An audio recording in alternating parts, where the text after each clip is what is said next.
मैं तमाशा देख लो यहाँ से बच्चा, मैं नहीं रखूंगी। कानून नहीं कर सकता, पढ़ाना नहीं आता। चार इकट्ठे हो गए तमाशा करने के लिए, भागो यहाँ से। You shut up, you shut up, shut up, you shut up। Friends, আপনারা ভিডিওটা দেখলেন। এখানে একজন প্রিন্সিপাল ম্যাম, ওনার নাম মমতা মিশ্রা, একজন গার্জেনকে খুব বকা বকছেন, shut up, you shut up, you shut up, you shut up. কেন না, ওই গার্জেনটি স্কুলের যে দোকান, আমি তো দোকানই বলবো, স্কুলের দোকান থেকে বই কেনেনি।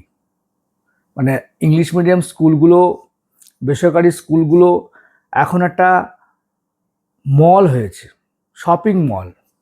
সেখানে থেকে ব্যাগ কিনতে হবে, ড্রেস কিনতে হবে, মলাট, বইয়ের যে মলাট হয় সেটাও আপনাকে 500-600 টাকাতে কিনতে হবে।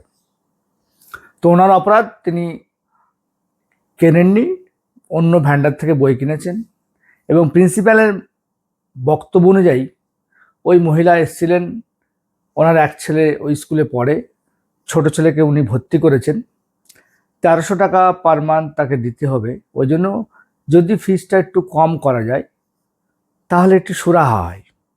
কিন্তু ম্যাম এমন করে চিৎকার করছেন, দেখে খুব খারাপ লাগলো।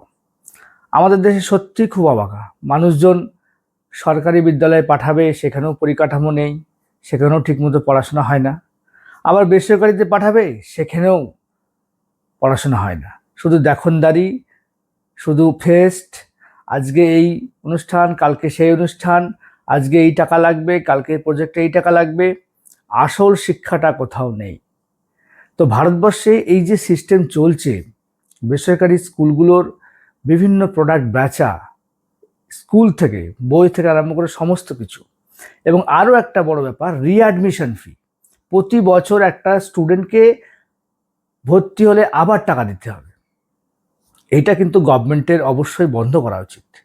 আপনারা কমেন্টে জানাবেন যে প্রিন্সিপাল ম্যাম কি ঠিক করেছেন না ভুল করেছেন।